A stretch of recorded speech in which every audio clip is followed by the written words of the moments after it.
just wanted to tell you, Officer Brown, I mean, you're taking money out of my kids' mouths. Sorry. Or you're taking fruit out of my kids' mouths. Like I said, we believe right now that this is drug proceeds, illicit currency. Well, I'm going to prove to you that it's not. Perfect. How do you do that? How do you do that? What the hell is going on? That clip shows a retired U.S. Marine being robbed of his life savings on the side of a highway. He was not arrested for, charged with, or convicted of any crime. He wasn't. I mean, how often do you hear stuff like this happen where, you know, cops can just seize all your money because they think or they have suspicion to believe that, like he said, it's drug proceeds and he's taking money and he wasn't charged with a crime. He didn't commit any traffic violations. I mean, this gets worse, but I mean, this is crazy. Let's keep going. Wasn't even ticketed. This is a rare glimpse into an abuse of power that thousands of innocent Americans experience each year.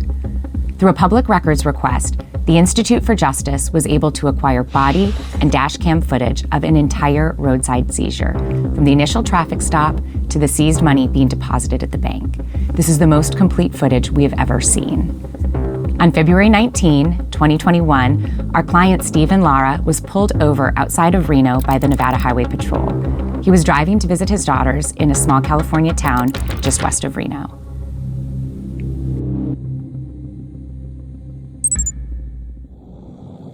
The driver of this vehicle was following that red and blue semi-truck too closely, less than a second following distance.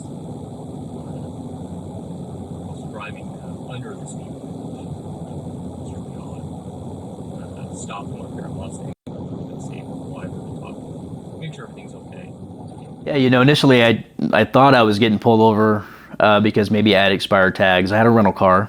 Unfortunately, I had some car trouble, and that was necessary to get a rental car for a short duration for that weekend. I'm doing great. Hey, the reason I'm stopping you, we have a special enforcement campaign going on. We're trying to educate drivers about violations they may not realize they're committing, but we're seeing a big increase in crashes out here. First, applaud you on your driving. You drive great. You're driving really slow. It appears that you're trying to drive safely under the speed limit. I appreciate that. I just want to talk about your following distance, especially around commercial vehicles. The Highway Patrol officer seems friendly and reasonable at first. Isn't that kind of how it all starts? You know, you're driving great, you're driving underneath the speed limit, but let me just stop you for, you know, following too close to a commercial vehicle. I mean, just the craziest stuff. I mean, this stuff is disgusting. By the way, if you're liking this video or you find this video helpful, man, hit the thumbs up, but let's keep going. First, even complimenting Stephen's driving. He orders Stephen to exit his vehicle and starts asking him a series of questions unrelated to why he was pulled over. Police often ask questions like this to see if a suspect's story lines up. You a fighter? A fighter? Yeah, you got a tap-out shirt on. Well, I've got a lot of training. I'm a retired Marine. What do your daughters do, man? Ever been in trouble with law enforcement before? When did you leave? When did you leave? What part of Texas are you thinking of buying a house in? What were you doing for work up there? The officer then explains the real reason he pulled Stephen over. Hey, while I'm working on this, let me ask you something, man. This is going to sound kind of weird. Part of my job out here is I do what's called highway interdiction. I look for people that are smuggling contraband through our state, across the country, weapons, humans, drugs, illicit currency, things like that. Anything in the vehicle I should be aware of? Okay. No firearms? No explosives? Okay. Are there any drugs in the vehicle? Cocaine? I don't do drugs. Yeah, I gotta ask all these silly questions, right?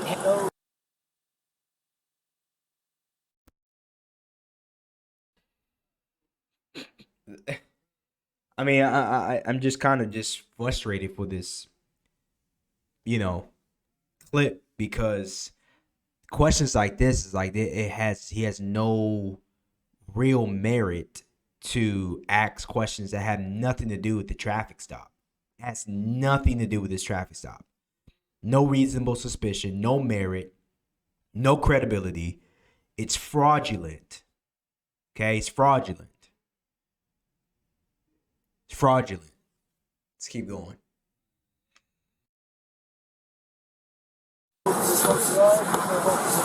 Okay. Any large amounts of United States currency in the vehicle? Okay. What's a large amount of U.S. currency to you? Okay. So there's over 10,000 in there? Okay. How much money you got in there? Okay. Fair enough. Fair enough. Would you give me permission to search your vehicle today? That's okay with you? Okay, perfect. Although it's Stephen's right to refuse, he gives the officer permission to search his car.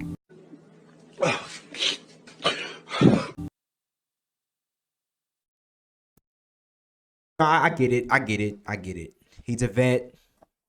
You know, he doesn't want to come off as probably like suspicious.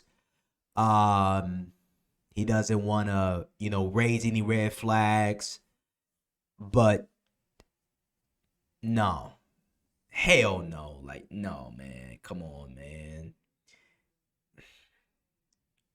Let's just keep going. I didn't want to come across as being non-cooperative or combative, so I did what I felt was right, and I was very honest, very forthcoming. I was also very respectful, and I just wanted to make their job as easy as possible so that I could be on my way to spend time with my children. Hey Shane, how are you? Good. Hey, can you head out to a traffic stop, or are you busy on that other stuff on today?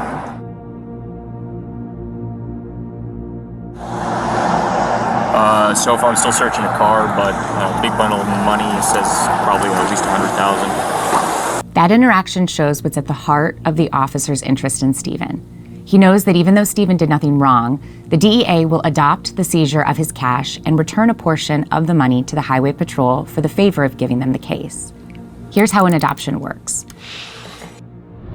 When state or local police seize cash, cars, or other property, federal law enforcement takes over the forfeiture.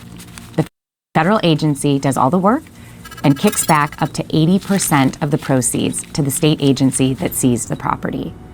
In Stephen's case, that would mean the DEA would take control of the cash and seek to forfeit it through federal law, ignoring the important limitations that Nevada law places on seizures and forfeitures.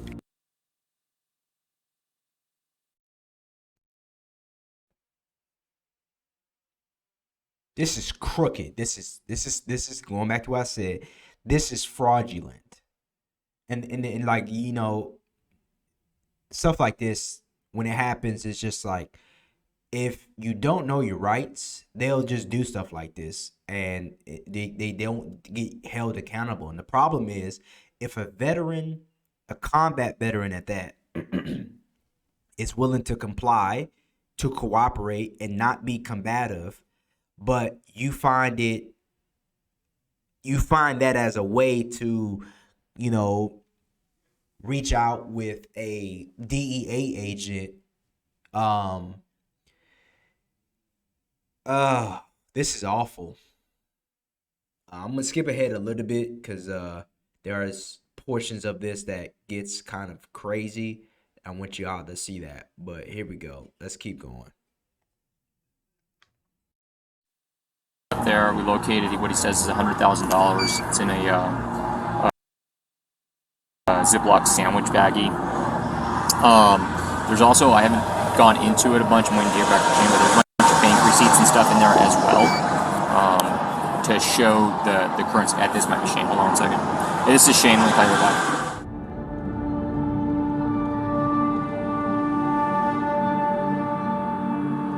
Around 20 minutes later, the officer's superior, a highway patrol sergeant, is recorded on his body cam chatting with the same DEA agent, who apologizes for not being able to make it. No issues. It's too easy to do an adoption. You know, we contacted you, so I think everything's going to be okay.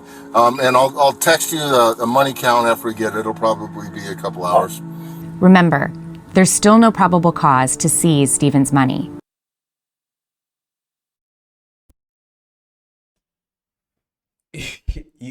These officers don't belong in jail. They belong under the jail. Doesn't only deserve to be in jail, he deserved to be under the jail. under the jail. Let's keep going. All the officers have is a large amount of cash, and cash is not a crime. But the sergeant isn't giving up. So why the distrust for the banking system? I just don't trust them. Yeah. That's just my reasoning. It's my personal thing. Oh, I'm not trying to convince you one way or the other. It's just it's not usual. After questioning Stephen, the sergeant speaks privately with the officer who pulled him over.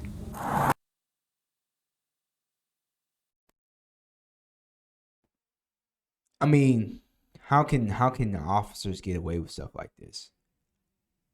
I mean, if it's his reasoning that he just doesn't want to trust banks, he has every right to not trust banks.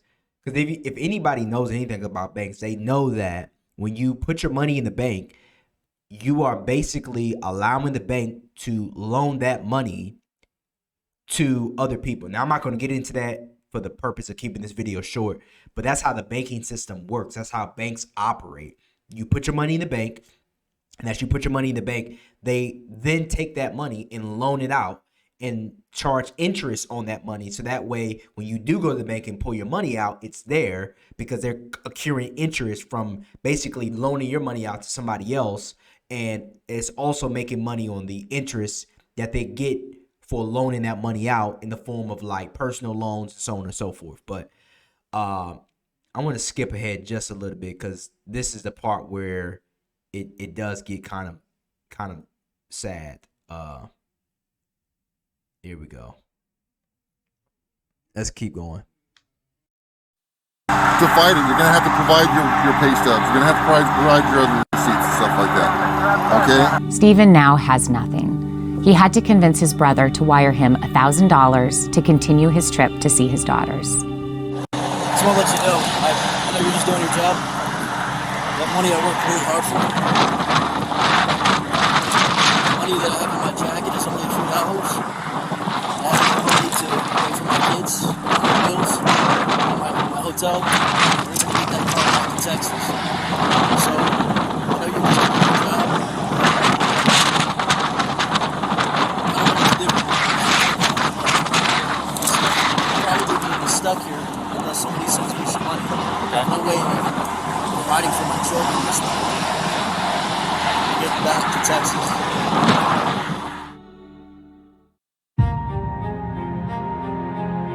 After nearly an hour and a half on the side of a highway, Stephen was given a receipt for U.S. currency with a number to call the DEA agent. This is all I get here? That's what you get, yes, sir. You're going to get noticed in the mail as well at that address, okay? I find it even more so concerning that if this could happen to me as a combat veteran who served overseas in Iraq and Afghanistan, this could happen to anybody. After 6 months without his nearly $87,000, Stephen sued the DEA in federal court to get it back. Only then, after the Institute for Justice filed a lawsuit on his behalf and the Washington Post called the agency for a comment, did they agree to return Stephen's cash. Stephen may have gotten back his money, but his case goes on.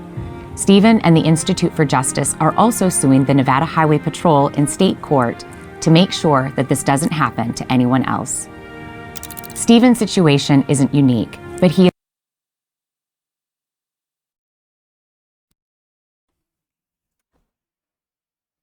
Can you imagine having almost $87,000 of your own money seized without probable cause, without a conviction, without breaking any traffic violations, without breaking any laws, just because it's suspicion or they have reasonable conviction in their mind that it could be. You can't go off of could be, might be, should be, would be. You got to have cold hard facts. And I'm glad that he sued these juggernauts because what they're doing is criminal. Like I said earlier, they don't belong in jail. They belong under the jail. It's ridiculous. I'm not even sure if, he's the only one that has had this happen to him, but I'm sure he's not, and I'm sure he won't be the last. I really hope and pray that, you know, people educate themselves on laws that pertain to traffic stops and traffic violations, so that, you know, even though Stephen was just, you know, trying to be cooperative, I'm not attacking him in any way, shape, or form. I just wish that people would understand their rights, because this is disgusting. This is disgusting. So, thanks for making it to the end of this video. Subscribe if you're new to my channel. There's some other videos I have on my channel that are similar to this, to where I react to things that happen to service members and veterans alike. I look forward to catching you in the next video. Peace out.